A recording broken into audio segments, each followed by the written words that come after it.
Last week, Sam Altman's residence was attacked by a 20-year-old. According to the Hill's report, the suspect accused of attempting to murder OpenAI CEO Sam Altman expressed interest in Luigi technology leaders in an online chat late last year, referring to Luigi Mangione, the man accused of killing United Healthcare CEO Brian Thompson. But this isn't the only shocker. The true shock was the response from the internet. What else does he expect? His company is actively working on trying to replace everyone's livelihood, and he keeps acting like it's no big deal and that everyone will just adapt. Trust me, he did this to himself. He's a Jew, that's how they roll. But how did Sam Altman's reputation turn out like this? Into what people call a monster? Perhaps it's because there have been inventions where people were replaced by metal that only acts on command. Let's deep dive into it.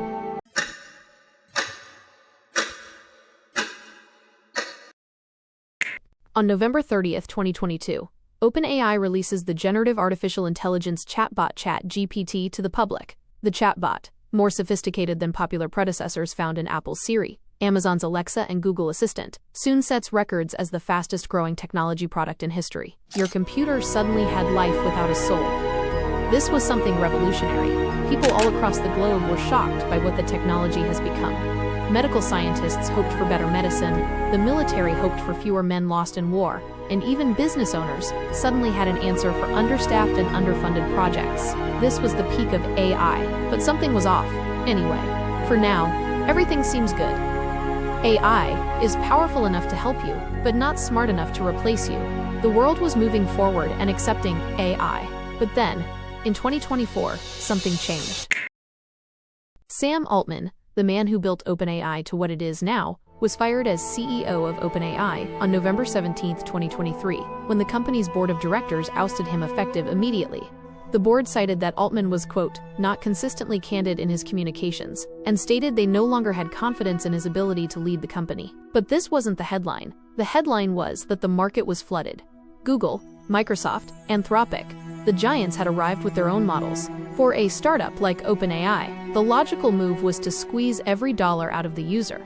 Most expected a wall of ads or a heavy price tag just to log in. But it didn't happen. Instead, something unheard of occurred in Silicon Valley. OpenAI kept the gates open. Today, over 94% of their nearly 1 billion users don't pay a single cent.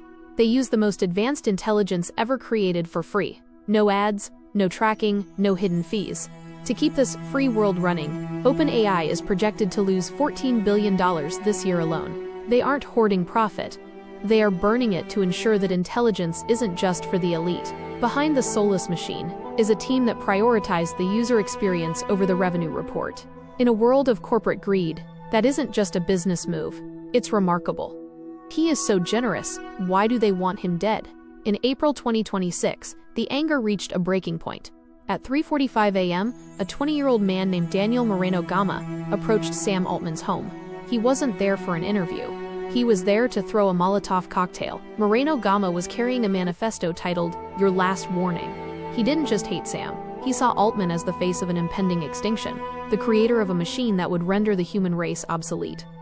But here is the irony. People blame Sam Altman for every job lost to AI, even when those jobs are being cut by giants like Google or Microsoft using their own proprietary models. Sam published himself as the face of the revolution, and in doing so, he became the lightning rod for the world's rage.